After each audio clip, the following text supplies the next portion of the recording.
الحمد للہ رب العالمین والصلاة والسلام علی سید المرسلین اما بعد فاعوذ باللہ من الشیطان الرجیم بسم اللہ الرحمن الرحیم۔ درخت لگائیے ثواب کمائیے۔ درود شریف کی فضیلت۔ نبی اکرم صلی اللہ تعالی علیہ وآلہ وسلم نے ارشاد فرمایا، تم اپنی مجلسوں کو مجھ پر درود پاک پڑھ کر آراستہ کرو، کیونکہ تمہارا مجھ پر درود پڑھنا بروز قیامت تمہارے لیے نور ہوگا۔ صلو علی الحبیب صلی اللہ تعالی علی محمد۔ پودے لگانا کیسا؟ سوال، پودے لگانا کیسا ہے؟ جواب، پودے لگانا ہمارے پیارے آقا مکی مدنی مصطفیٰ صلی اللہ تعالی علیہ وآلہ وسلم سے ثابت ہے، جیسا کہ حضرت سیدنا سلمان فارسی رضی اللہ تعالی عنہ فرماتے ہیں، میں حضور اکرم صلی اللہ تعالی علیہ وآلہ وسلم کی بارگاہ میں حاضر ہوا اور مہر نبوت دیکھ کر اس کو بوسے دینے لگا۔ میں ابھی حضور صلی اللہ تعالی علیہ وآلہ وسلم کی مہر نبوت کو بوسے ہی دے رہا تھا کہ آپ صلی اللہ تعالی علیہ وآلہ وسلم نے ارشاد فرمایا، اب بس کرو۔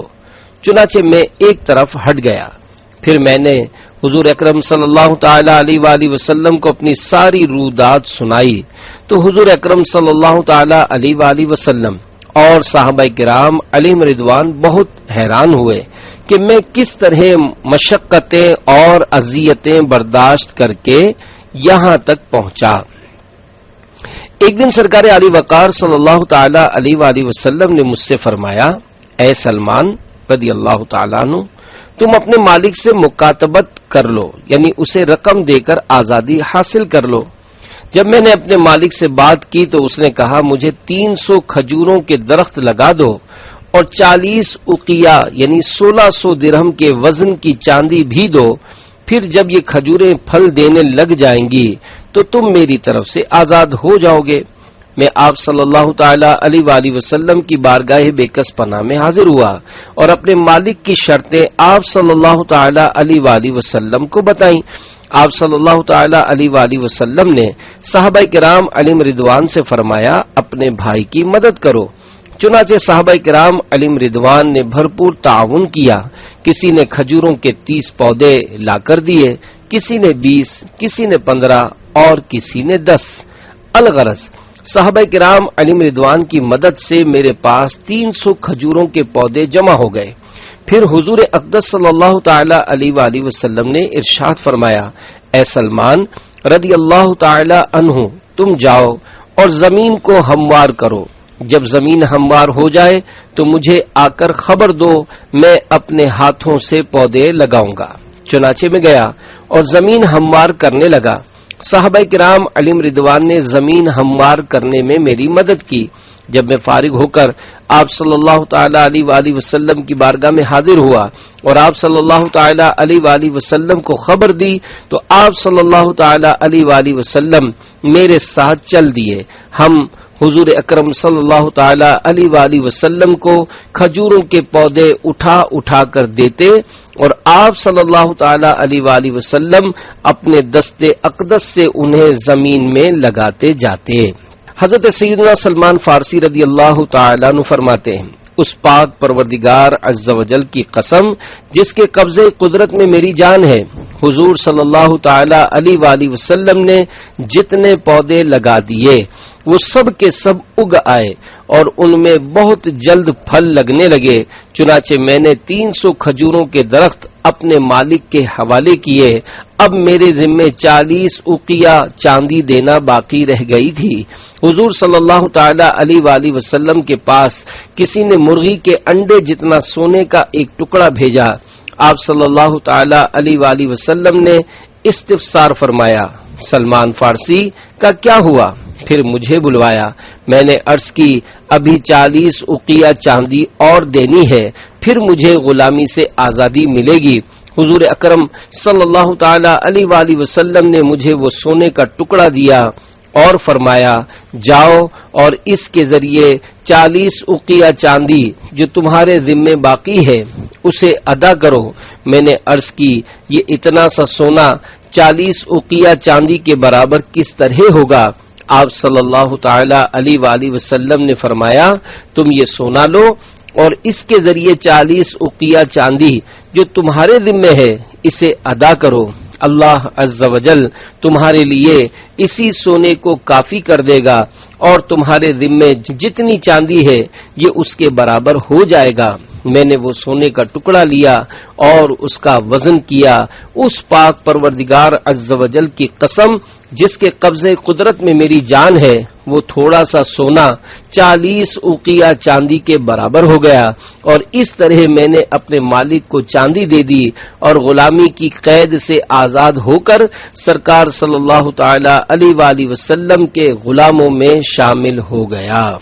ایک روایت میں ہے سارے پودے سرکار صلی اللہ تعالی علیہ وآلہ وسلم نے اپنے دست مبارک سے لگائے سوائے ایک پودے کے، وہ حضرت سیدنا عمر فاروق اعظم رضی اللہ تعالی عنہ نے لگایا۔ اہل فارس کی طویل عمر ہونے کی وجہ، حضرت سیدنا سلمان فارسی رضی اللہ تعالی عنہ فارس کے رہنے والے تھے۔ فارس کے رہنے والے لوگوں کی عمریں طویل ہوتی تھیں۔ اس کی وجہ بیان کرتے ہوئے مفسرین کرام رحمہم اللہ السلام فرماتے ہیں فارس کے بادشاہ نہروں کی کھدائی اور شجر کاری میں بہت رغبت رکھتے تھے، اسی وجہ سے ان کی عمریں بھی لمبی ہوا کرتی تھیں۔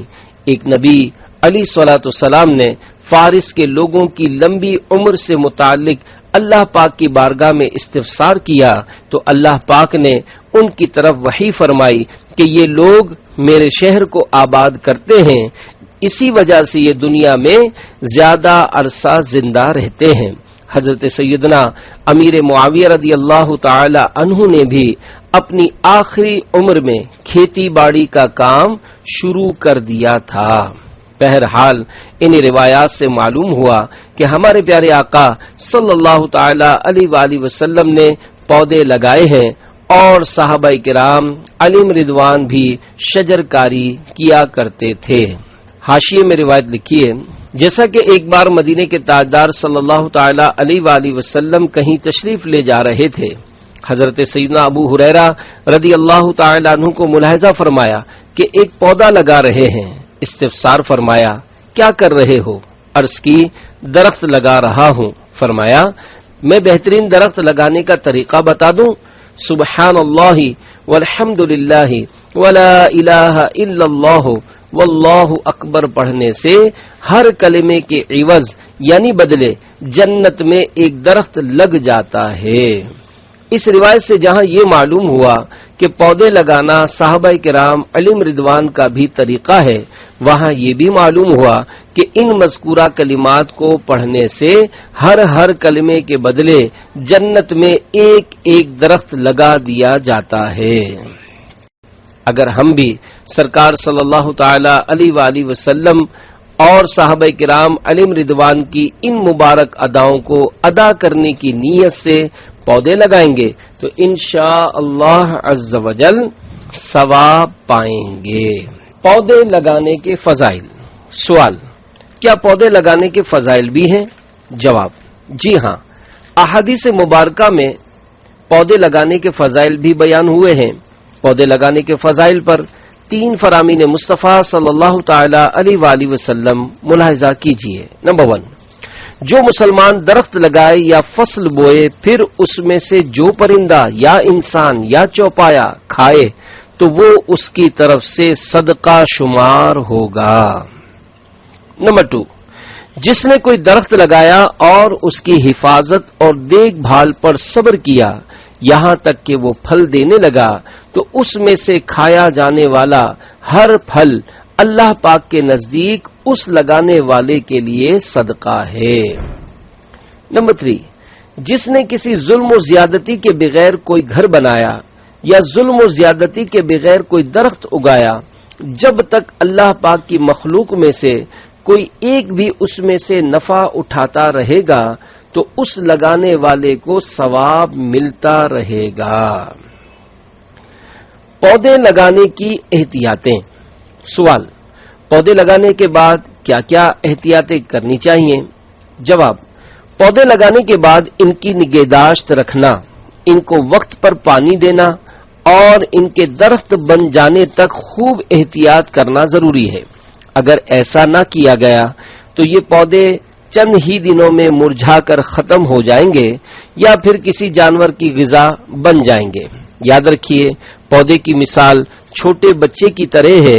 جس طرح والدین چھوٹے بچے کی ہر چیز کا خیال رکھتے ہیں اور خوب تندہی سے اس کی پرورش کرتے ہیں، اگر تھوڑی سی بے توجہی ہو جائے تو بچہ کئی بیماریوں کی زد میں آ سکتا ہے۔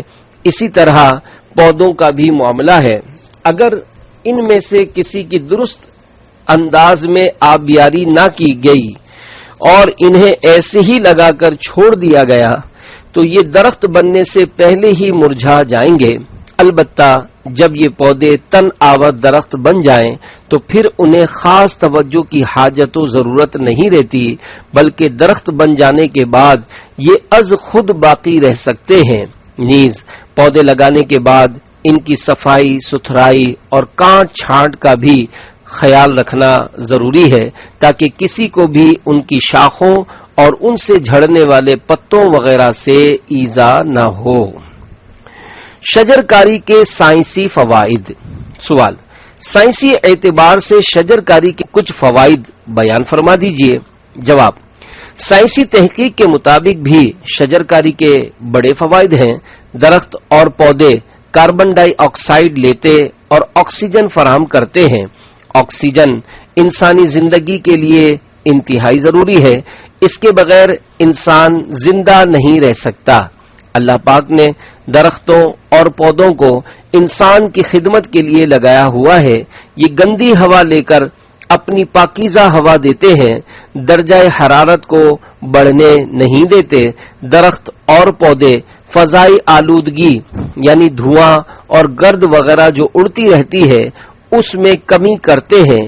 درخت اور پودوں کی کثرت سے ماحول ٹھنڈا اور خوشگوار رہتا ہے۔ اس سے بجلی کی بھی بچت ہوتی ہے کیونکہ جو آلات گرمی دور کرنے کے لیے استعمال ہوتے ہیں ان کی ضرورت میں کمی آ جاتی ہے یا بالکل ہی چھٹکارا مل جاتا ہے۔ اگر آپ اپنے وطن عزیز کو اس طرح درختوں اور پودوں سے آراستہ کریں گے تو انشاءاللہ عز و جل بجلی کی بھی بچت ہوگی۔ درخت لینڈ سلائیڈنگ یعنی مٹی یا چٹان کے تودے کا پسل کر اونچی جگہ سے گرنے کی روک تھام کا بھی باعث بنتے ہیں، کیونکہ درخت کی جڑیں زمین کی مٹی کو روک کر رکھتی ہیں، جس کی وجہ سے زمین کا کٹاؤ یا لینڈ سلائیڈنگ نہیں ہونے پاتی۔ یوں ہی درخت اور پودے گلوبل وارمنگ میں بھی کمی کا سبب بنتے ہیں۔ عالمی ماحول کے درجہ حرارت میں خطرناک حد تک اضافہ گلوبل وارمنگ کہلاتا ہے، جس کی وجوہات میں درختوں کا کاٹنا، صنعتوں کا تیزی سے قیام میں لانا اور گاڑیوں کا بے تحاشا دھواں شامل ہے۔ اگر درختوں کی حفاظت کی جائے بلکہ مزید درخت لگانے کا اہتمام کیا جائے تو ان خطرناک نقصانات سے بچنے کا بھی سامان ہو سکتا ہے۔ شجرکاری کے معاشی اور معاشرتی فوائد۔ سوال، شجرکاری سے کیا کیا معاشی اور معاشرتی فوائد حاصل ہوتے ہیں؟ جواب، شجرکاری یعنی درخت لگانے کے ذریعے بہت سے معاشی اور معاشرتی فوائد حاصل ہوتے ہیں۔ مثلا درخت لکڑی کے حصول کا ذریعہ ہے اور لکڑی کا انسانی ضروریات کو پوری کرنے میں کلیدی کردار ہے۔ فرنیچر، کھڑکیاں، دروازے اور مکان کی چھتیں وغیرہ بنانے کے لیے اب بھی زیادہ تر لکڑی کا ہی استعمال ہوتا ہے۔ بلا مبالغہ لکڑی کی صنعت سے معاشرے کے ایک بہت بڑے طبقے کا روزگار وابستہ ہے۔ بالفرض اگر لکڑی دنیا سے ختم ہو جائے تو انسانی زندگی بہت زیادہ متاثر ہو جائے، کیونکہ انسان کو زندہ رہنے کے لیے کھانا چاہیے اور کھانا پکانے کے لیے آگ اور آگ جلانے کے لیے لکڑی کا استعمال اب بھی ناگزیر ہے۔ موجودہ دور میں کاغذ بھی انسانی زندگی کی بنیادی ضرورت کا روپ دھار چکا ہے۔ پرنٹنگ پریس، اسٹیشنری اور دیگر کئی شعبے کاغذ کے بلبوتے پر ہی قائم ہیں۔ اگر درخت ختم ہو جائیں تو کاغذ سے وابستہ سارے شعبے بھی بند ہو جائیں، اس لیے کہ کاغذ کا حصول درختوں کی ہی مرہون منت ہے۔ انسانی صحت کے لیے پھلوں اور میوہ جات کی اہمیت کا بھی کوئی سمجھ بوجھ رکھنے والا انکار نہیں کر سکتا، اور یہ درخت ہی ہیں جو انسان کو انواع و اقسام کے پھل اور میوے فراہم کرتے ہیں، بلکہ کئی پرندے اور جانور بھی ان پھلوں کو کھا کر ہی جیتے ہیں۔ اس کے علاوہ معاشرے میں بہت سے افراد کی معیشت باغبانی اور پھل فروشی سے جڑی ہوئی ہے۔ بیماری سے محفوظ رہنے یا بیماری سے جان چھڑانے کے لیے جڑی بوٹیوں کا استعمال انسانی تاریخ کا حصہ ہے، اور یہ بات کسی سے بھی پوشیدہ نہیں کہ جڑی بوٹیاں درختوں اور پودوں سے ہی حاصل کی جاتی ہیں۔ یہاں یہ بات بھی ذہن نشین کر لیجئے کہ جو دوا درخت یا پودے کی جڑ سے حاصل ہو اسے جڑی، اور جو اوپر اگی ہو اسے بوٹی کہتے ہیں۔ مسواک کرنا ہمارے پیارے آقا صلی اللہ تعالی علیہ وآلہ وسلم کی میٹھی میٹھی سنت ہے۔ اس سنت کی ادائیگی کے لیے بھی شجر کاری کرنی ہوگی، کیونکہ مسواک درختوں سے ہی حاصل ہوتی ہے۔ قحط سالی یعنی بارشوں کا بند ہو جانا انسانوں کے ساتھ ساتھ پرندوں، جانوروں اور حشرات الارض کی سانسوں کی ڈوری ٹوٹنے کا بھی پیغام ہے۔ بارش ہوتی ہے تو اناج اور سبزہ اگتا ہے، اور جاندار اپنی اپنی غذائیں کھا کر زندگی کی شمع روشن رکھتے ہیں، تو ان بارشوں کو برسانے میں بھی درختوں کا کردار ہے، اس لیے کہ درخت اپنی جڑوں میں جذب شدہ پانی کو ہوا میں خارج کرتے ہیں، جس سے فضا میں نمی پیدا ہوتی ہے، پھر یہ نمی بادل بناتی ہے، اور وہ بادل رم جھم برسنا شروع ہو جاتے ہیں۔ زمین زرخیز ہو کر اناج، پھل اور سبزیاں اگاتی ہے۔ درخت اپنی جڑوں میں پانی محفوظ کر لیتے ہیں، اور پھر قحط سالی کے ایام میں زمین کو پانی فراہم کر کے بنجر ہونے سے بچاتے ہیں۔ اگر درخت نہ ہو تو بارشیں بھی نہ ہوں، لہذا زندہ رہنے کے لیے شجر کاری ضروری ہے۔ شور شرابہ انسان کے لیے بے سکونی اور ذہنی تناؤ کا سبب بنتا ہے۔ نئی تحقیق سے یہ بات سامنے آئی ہے کہ درخت شور شرابے کو اپنے اندر جذب کر کے پرسکون ماحول فراہم کرتے ہیں۔ اسی بنا پر انڈسٹریل زون یعنی جہاں بہت ساری فیکٹریاں ہوں، اس علاقے میں زیادہ سے زیادہ درخت لگائے جاتے ہیں تاکہ شور شرابہ کم کر کے ماحول پرسکون بنایا جا سکے۔ کپڑا انسان کی بنیادی ضرورت ہے، اس کے بغیر زندگی گزارنا بھی انتہائی دشوار ہے۔ لاکھوں لاکھ انسانوں کا روزگار کپڑے کی صنعت سے جڑا ہوا ہے۔ ہماری اس ضرورت کو پورا کرنے کا سہرا بھی درختوں کے سر ہے، اس لیے کہ کپڑا کپاس یعنی کاٹن کے پودے سے حاصل ہوتا ہے۔ درختوں اور پودوں کے طبی فوائد کے ساتھ ساتھ طبعی فوائد بھی ہیں، مثلاً اولاد کی پیدائش میں معاون قوت کے لیے بھی درخت مفید ہوتے ہیں۔ ماہرین کے مطابق درختوں کے درمیان رہنے والے انسان کی تخلیقی صلاحیتوں میں اضافہ ہوتا ہے۔ اسی بنا پر شہری علاقوں میں قائم تعلیمی اداروں کے گرد زیادہ سے زیادہ درخت لگائے جاتے ہیں تاکہ طلباء کی تخلیقی صلاحیتوں میں خوب اضافہ ہو۔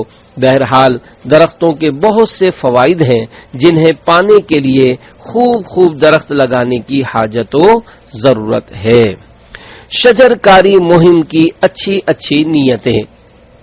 سوال: شجر کاری کے لیے کیا کیا اچھی نیتیں کی جا سکتی ہیں؟ جواب: شجر کاری یعنی درخت لگانے کے لیے بہت سی اچھی نیتیں کی جا سکتی ہیں۔ مثلا درخت لگا کر آقا صلی اللہ تعالی علیہ وآلہ وسلم کی ادا کو ادا کروں گا، کیونکہ درخت لگانا آپ صلی اللہ تعالی علیہ وآلہ وسلم سے ثابت ہے۔ صحابہ کرام علیہم رضوان نے بھی درخت لگائے اور کھیتی باڑی کی، لہذا شجر کاری کر کے ان کی ادا کو ادا کروں گا۔ درخت لگا کر ماحولیاتی آلودگی کو کم کروں گا تاکہ مسلمانوں کے لیے راحت و سکون کا سامان ہو۔ درخت لگا کر صدقے کا ثواب کماؤں گا، اس لیے کہ درخت آکسیجن پیدا کرتے ہیں جو انسانوں اور جانوروں کے لیے یکساں مفید ہے۔ اس کے علاوہ بھی حسب حال مزید اچھی نیتیں کی جا سکتی ہیں۔ شجر کاری مہم اور اس کی احتیاطیں۔ سوال: شجر کاری مہم اور اس کی احتیاطیں بیان فرما دیجیے۔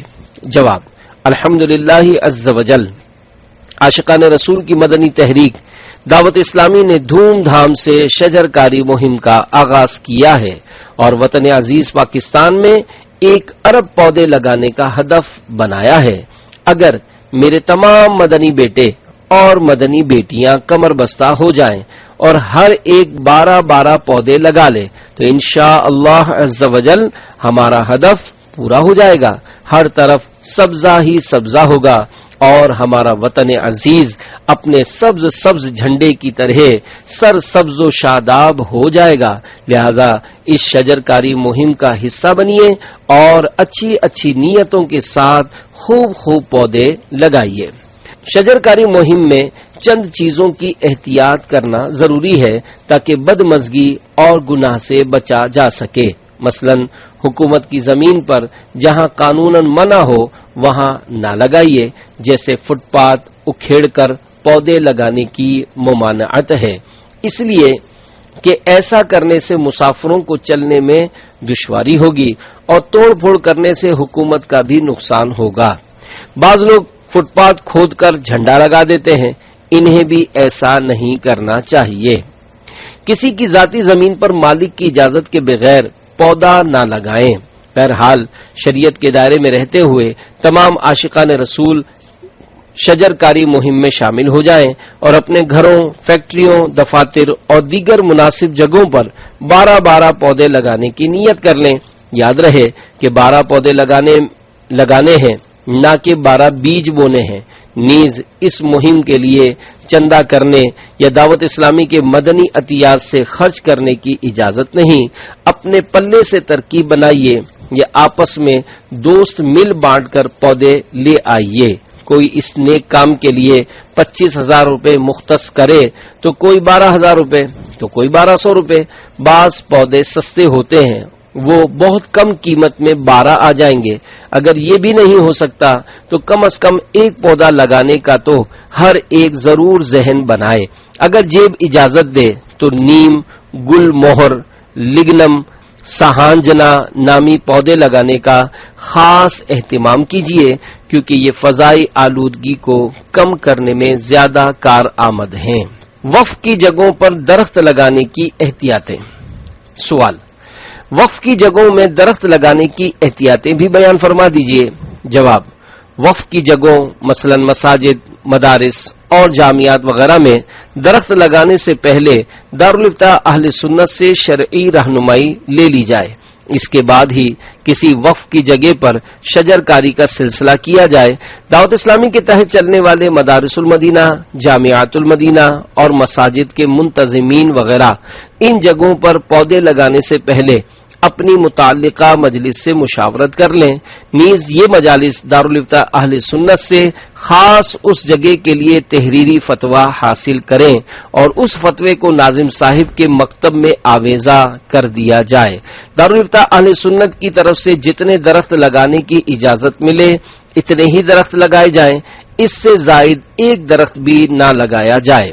اسی طرح نئی مساجد بنانے کے لیے جو پلاٹ خریدے جائیں ان میں شجر کاری کرنے سے پہلے مجلس خدام المساجد اور مجلس اثاثہ جات کے اسلامی بھائی دارالفتاء اہل سنت سے مکمل رہنمائی لیں اور جب تک شجر کاری کے لیے تحریری فتوے کی صورت میں جگہ کا انتخاب نہ ہو جائے ہرگز وقف کی جگہ میں اس طرح کا تصرف نہ کریں۔ درخت لگانا ممکن نہ ہو تو؟ سوال: جن کے لیے درخت لگانا ممکن نہ ہو وہ شجر کاری مہم میں کس طرح حصہ لیں؟ جواب: جن کے لیے درخت لگانا ممکن نہ ہو، مثلا وہ فلیٹ وغیرہ میں رہتے ہوں یا ان کے گھر میں درخت لگانے کی گنجائش نہ ہو تو وہ گملوں میں چھوٹے چھوٹے پودے لگا دیں کہ یہ جگہ بھی کم گھیرتے ہیں اور آسانی سے لگائے بھی جا سکتے ہیں۔ گھروں میں گملے یعنی فلاور پوٹ لگانے والے اسلامی بھائی اس بات کا خاص خیال رکھیں کہ گملوں میں ڈالی جانے والی کھاد یعنی فرٹیلائزر میں گائے وغیرہ کا گوبر شامل ہوتا ہے جو ناپاک ہے، اور یہ گوبر ساری کھاد کو بھی ناپاک کر دیتا ہے۔ نیز اس گوبر کے مٹی ہو جانے سے پہلے جو پانی اس میں ڈالا جاتا ہے وہ بھی ناپاک ہو جاتا ہے۔ اس پانی کے باہر نکلنے کے لیے گملوں کے نیچے سوراخ ہوتا ہے، تو جب تک گملوں کی کھاد پوری طرح مٹی نہیں ہو جاتی اس میں سے نکلنے والا پانی نجس ہوگا۔ اس سے اپنے بدن اور کپڑوں کو بچانا ضروری ہے۔ جن کے لیے ممکن ہو وہ گملوں میں گوبر والی کھاد نہ ڈالیں، بلکہ باغبان یعنی گارڈنر سے مشورہ کر کے مٹی والی کھاد جس میں مخصوص کیمیکل ملا ہوتا ہے وہ ڈالیں تاکہ ناپاکی کا خطرہ ہی نہ رہے۔ کون سے پودے لگانا زیادہ مفید ہیں؟ سوال، کون سے پودے لگانا زیادہ فائدے مند ہیں؟ جواب، ہر شہر کی آب و ہوا مختلف ہوتی ہے، اسی کے مطابق پودے لگائے جائیں تو زیادہ فائدہ حاصل ہوگا۔ مثلا باب المدینہ کراچی میں ماحولیاتی آلودگی زیادہ ہے اور بارشوں کا بھی فقدان پایا جاتا ہے، تو یہاں نیم، گل مہر، لگنم، سہانجنا کے پودے لگانا زیادہ فائدے مند ہیں۔ پودے لگانے سے پہلے ان کے ماہرین مثلا باغبان وغیرہ سے مشاورت کر لی جائے، کیونکہ بعض پودوں کے لگانے کا طریقہ مختلف ہوتا ہے۔ ان کے لیے مخصوص پیمائش پر گھڑے کی کھدائی اور اس گھڑے میں مخصوص پانی کی مقدار رکھنا بھی ضروری ہوتی ہے۔ ماہرین سے مشاورت کے بعد پودے لگائیں گے تو انشاءاللہ عز و جل کثیر فوائد حاصل ہوں گے، اور دیکھتے ہی دیکھتے ساری دنیا میں ہریالی ہی ہریالی ہوگی۔ بالخصوص وطن عزیز پاکستان کی ہر گلی محلے میں درختوں اور پودوں کی یہ ہریالی دیکھ کر عشاقان مدینہ گنبد خضرا کی یاد تازہ کریں گے۔ ایصال ثواب کی نیت سے درخت لگانا کیسا؟ سوال، کیا بزرگان دین رحمہم اللہ المبین اور اپنے مرحومین کے ایصال ثواب کے لیے بھی درخت اور پودے لگائے جا سکتے ہیں؟ جواب، جی ہاں، بزرگان دین رحمہم اللہ المبین اور اپنے مرحومین بلکہ زندہ لوگوں کے ایصال ثواب کے لیے بھی درخت اور پودے لگائے جا سکتے ہیں۔ تمام عاشقان رسول کو چاہیے کہ وہ جو بھی درخت یا پودا لگائیں اس میں کسی نہ کسی بزرگ ہستی مثلا سرکار صلی اللہ تعالی علیہ وآلہ وسلم، خلفائے راشدین، حسنین کریمین، حضرت سیدتنا فاطمۃ الزہرا، حضرت سیدنا امام زین العابدین، حضرت سیدنا امام علی اصغر اور جملہ اہل بیت اطہار رضوان اللہ تعالی علیہم اجمعین، نیز حضرت سیدنا امام اعظم ابو حنیفہ، حضرت سیدنا غوث پاک، حضرت سیدنا خواجہ غریب نواز، اعلی حضرت امام احمد رضا خان اور دیگر بزرگان دین رحمہم اللہ المبین کے ایصال ثواب کی نیت ضرور کریں۔ درخت اور پودے لگانے کی چند مزید احتیاطیں۔ از شیخ الحدیث والتفسیر حضرت علامہ مولانا الحاج مفتی ابو صالح محمد قاسم قادری اتاری مدظلہ العالی۔ نمبر 1، ملک غیر یعنی کسی دوسرے کی ملکیت والی زمین میں مالک کی اجازت کے بغیر پودے نہ لگائے جائیں۔ باب المدینہ کراچی میں خالی پلاٹوں کی تعداد اگرچہ کم ہے، مگر اس کے علاوہ پاکستان بھر میں بہت سے علاقے ایسے ہیں کہ جہاں خالی پلاٹ بہت بڑی تعداد میں مل جاتے ہیں اور وہ اکثر و بیشتر لوگوں کی ملکیت میں ہوتے ہیں۔ لہذا اگر کسی ایسی جگہ پر کوئی پودا لگانا ہو تو پہلے اس کے مالک سے اجازت لینا ضروری ہے، کیونکہ دوسرے کی ملکیت میں بغیر اس کی اجازت کے تصرف کرنے کی شرعاً اجازت نہیں ہے۔ دوسرے کی زمین میں بغیر اس کی اجازت کے پودا لگانا تو دور کی بات ہے، کسی مسلمان کی زرخیز زمین سے اس کی اجازت کے بغیر گزرنا بھی جائز نہیں کہ گزرنے والے پودوں کو رونتے اور ادھر ادھر ہاتھ مار کر انہیں توڑتے ہوئے گزریں گے، جس سے مالک کا نقصان ہوگا۔ البتہ اگر کسی شخص کی زمین میں عام گزرگاہ بنی ہوئی ہے اور وہاں سے گزرنے کا عرف ہے تو اس صورت میں وہاں سے گزرنے میں حرج نہیں۔ نمبر 2، کسی کی زمین خالی پڑی دیکھ کر اس کا بھلا کرتے ہوئے بغیر اس کی اجازت کے اس میں درخت نہ لگا دیا جائے، کیونکہ ہو سکتا ہے کہ جس کو بھلا سمجھا جا رہا ہے وہ بعد میں اس کے لیے مصیبت کا باعث بن جائے۔ مثلا اگر کسی شخص نے اپنی زمین مکان تعمیر کرنے کے لیے خالی رکھی ہوئی ہے اور کوئی وہاں درخت لگا دے تو 4-5 سال بعد جب وہ مکان تعمیر کرنے کے لیے وہاں پہنچے گا تو اس کے لیے ان درختوں کو اکھیڑنا بہت بڑی مصیبت بن جائے گا، کیونکہ اتنے عرصے میں درخت کی جڑیں دور دور تک زمین کی گہرائی میں جا چکی ہوتی ہیں، لہذا کسی دوسرے کی زمین میں درخت اور پودے لگانے کے لیے اس سے اجازت لینا ضروری ہے۔ نمبر 3، اپنے گھر میں پودا لگاتے وقت بھی اس بات کا خیال رکھنا ضروری ہے کہ ہمارا یہ پودا درخت بن کر دوسروں کی تکلیف کا باعث نہ بنے۔ عموماً پودے لگاتے ہوئے درست جگہ کا انتخاب نہیں کیا جاتا، اور پھر جب پودے بڑے ہو کر درخت کی صورت اختیار کر لیتے ہیں تو ان کی شاخیں دائیں بائیں پھیل کر پڑوسیوں کے گھروں کا کچھ حصہ بھی گھیر لیتی ہیں، اور پھر ان درختوں کی ٹہنیوں پر بیٹھنے والے پرندے جب بیٹیں کرتے ہیں تو گھر میں گندگی ہونے کے باعث انہیں خوب تکلیف کا سامنا کرنا پڑتا ہے۔ لہذا اپنے گھر میں بھی پودے لگاتے وقت اس بات کا ضرور خیال رکھیے کہ یہ پودے دوسروں کی تکلیف کا باعث نہ بنے۔ نمبر 4، ایسے پودے لگائے جائیں جو ماحول کے لیے فائدہ مند ثابت ہوں، کیونکہ بعض پودے ماحول کے لیے نقصان دہ بھی ثابت ہوتے ہیں۔ مثلا بعض پودے بہت تیزی سے زمین کا پانی جذب کرتے ہیں، جس کی وجہ سے زیر زمین پانی کی سطح بہت نیچے چلی جاتی ہے۔ اب اگر ان علاقوں میں کثرت سے اس طرح کے پودے لگا دیے جائیں کہ جہاں لوگوں کا انحصار صرف زمین کے پانی پر ہوتا ہے اور انہیں کسی دریا یا نہر وغیرہ سے پانی نہیں مل پاتا، تو یہ پودے ان کے لیے بہت بڑی پریشانی کا سبب بن جائیں گے۔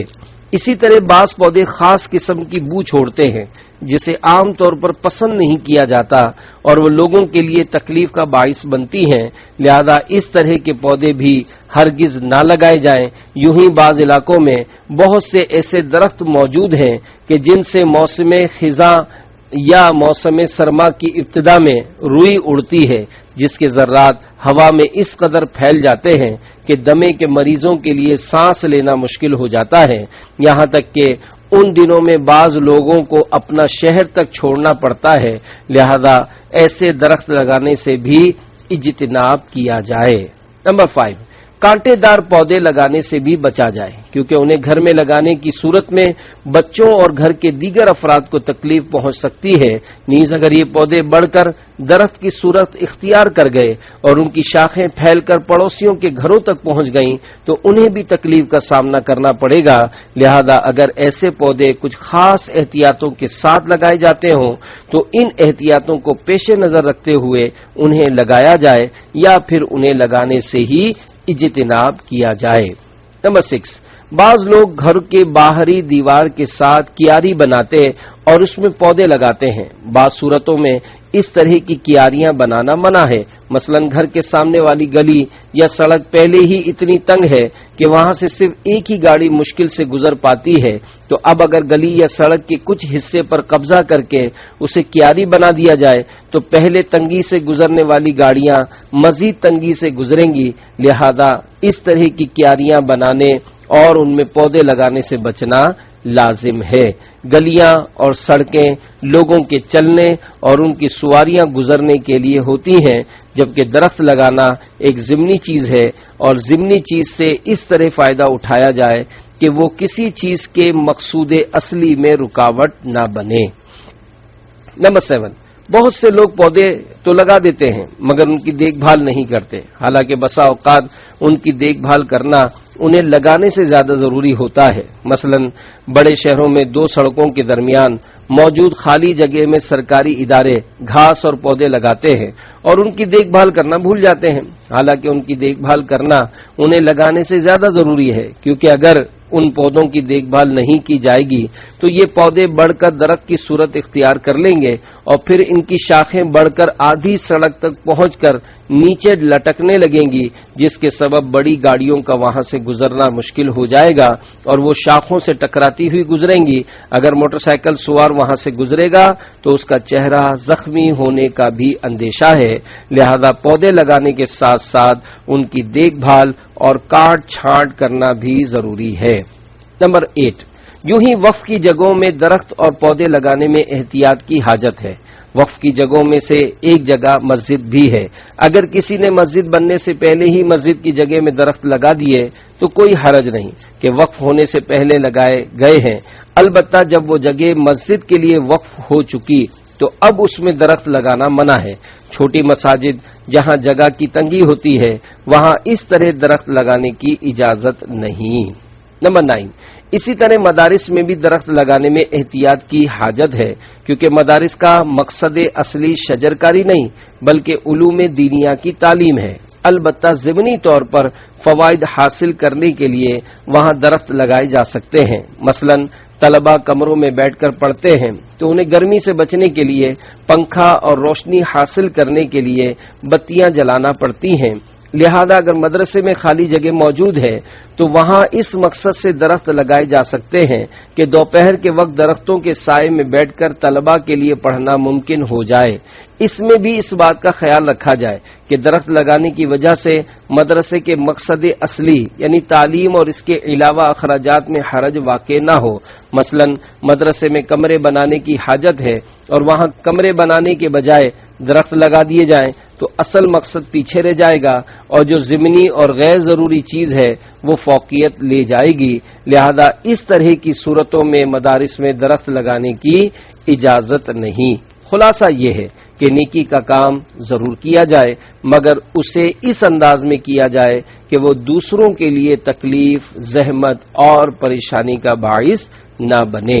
بہت سی نیکیاں ایسی ہوتی ہیں کہ ان کی فضیلت، اہمیت اور ترغیب کے پیش نظر انہیں کیا جاتا ہے، مگر بے احتیاطی کے ساتھ ان نیکیوں کو کرنے کے سبب مسلمان تکلیف میں مبتلا ہو جاتے ہیں، جس کے باعث ان کا نیکی والا پہلو پیچھے رہ جاتا ہے اور گناہ والا پہلو آگے بڑھ جاتا ہے۔ لہذا نیکیاں کرتے ہوئے ان کی احتیاطوں کو پیش نظر رکھنا ضروری ہے۔